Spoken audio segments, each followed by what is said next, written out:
I think so. Naivete is a really interesting word because it was naive, I think, in a way, but it was almost like an incorrectly aimed cynicism.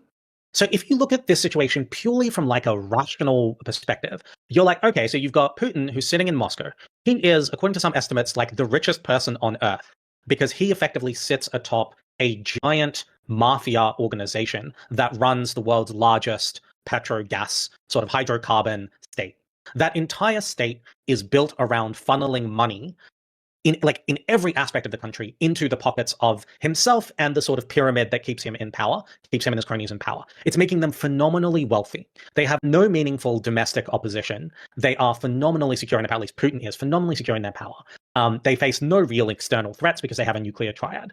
If you kind of look at that from that perspective, you're like, these guys are good as long as we keep buying their hydrocarbons.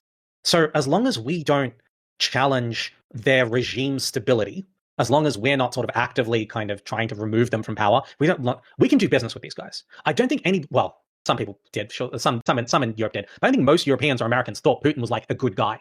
They just thought they could have a purely transactional relationship with him where they work together on areas of common interest and they just avoid talking about the areas that they disagree. And they're like, if you just look at it rationally, Putin's sitting so pretty, why would he do anything to jeopardize that? Why would he do something insane that could make Europe stop buying his gas, that could mean his oligarchs can't go beach holiday in Cyprus? Like, no, he won't do that. We can work with him.